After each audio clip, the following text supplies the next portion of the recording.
Now that you understand that what you eat really does matter for managing type 1 diabetes, let's first go over what you should eat in order to tame type 1. What kind of foods will help you maintain a better blood sugar and won't make you spike and have your blood sugar up and down and all over the place? What kind of foods should you eat? Number one, meat. That's right, folks, meat is back on the menu. Contrary to popular belief, meat is actually very healthy for you. It is actually packed with nutrients, with energy, and it's very tasty and filling. And when I say meat, I mean a lot of different animal products.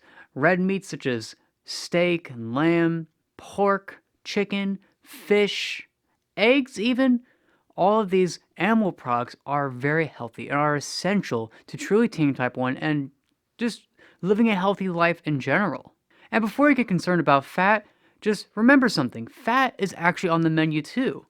Fat is going to be your energy source once you cut back on those carbs because fat is actually filled with energy. And if you're eating it the right way through these animal products, then you're actually going to benefit from it rather than have any problems with it like people might make you think.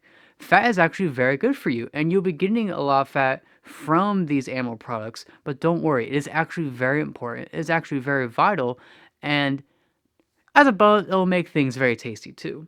So, number one is animal products meat, chicken, fish, pork, and so on. Of course, no breading, right? You want to have it fried in a pan or on a grill, but if you incorporate these meats the right way, and if you learn how to bolus for protein, which we'll get into in another chapter, then you'll be able to handle these meats greatly and be able to keep even flat lines. I eat tons of meat all the time, and I'm able to have amazing blood sugars because of it. And you can too. Next category is vegetables.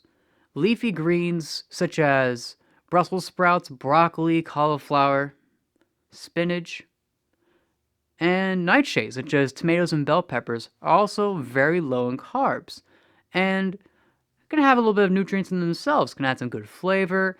Now, they're not essential, I'd say. I think it's more of a preference if you want to have a lot of vegetables or not. Some people prefer having them for variety or for taste or just because that's what they're used to, and some don't. And either one is fine. But low carb vegetables such as tomatoes, bell peppers, and leafy greens can also be a good part of your diet and can fit very well in a low carb approach. Now, there are some carbs in vegetables, so you want to try the best to learn what kind of vegetables have less carbs and which ones have more, and avoid the ones that have more. But I'll link a list below of good low carb veggies, and you'll be able to use that next time you go to the grocery store if you'd like to implement these vegetables in your diet. Now, you want these meats and vegetables to be your two main things meat first, veggies second, right?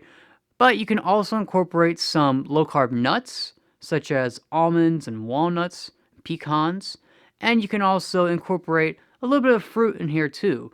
Avocados, berries, such as blackberries and blueberries, can also be very low carb as long as you keep them in smaller amounts. Avocados are fine in larger amounts because they're mostly fat, but berries, just don't overdo them, is all I'm saying. And same thing of nuts. You can overdo them pretty easily, but if you have them on occasion as a light snack, you can implement them in your approach just fine. Now, dairy is fine too. You can actually get some of your fats this way. Butter, cheese, and so on are great for a low carb approach. Now, one thing to keep in mind about dairy is that milk, for example, actually has more sugar than is ideal, and you'd like to avoid that if you can. Switch it out with something like heavy cream, which has zero carbs instead, and you'll be doing much better. You can also switch them with alternative milks, such as coconut milk, which also has a very low carb count compared to normal milk, and you'll be doing much better than you would with normal milk. And you especially want to avoid the low fat milks, because those have actually added sugar to them. But yeah, dairy products such as cheese, butter, heavy cream can be just fine in this approach as well. And that's about as simple as it gets. That's a ton of food you can actually enjoy on your plate already. Meats, veggies, nuts and berries on occasion, dairy products, all good. And notice that's not that restrictive. There's a lot of delicious food in that. You can have steak, you can have fried Brussels sprouts, you can have all sorts of different things. And with nuts, with coconut flours and various objects, you can actually create some low carb alternatives of some of the food that you won't be able to eat as much of if you truly want to tame type 1. And that's what we're going to go into next. So again, what you want to stick to is meats, veggies, occasionally nuts and berries and dairy. If you do that, then you'll be able to keep your carbs well under 30 grams a day. If you keep to those principles of meat and low carb veggies, then you'll have no problem reaching that. That's all for now. Be sure to eat your meats, maybe eat some greens with it, keep it low carb, and if you do that, you'll be well on your way to taming type 1. On to the next one.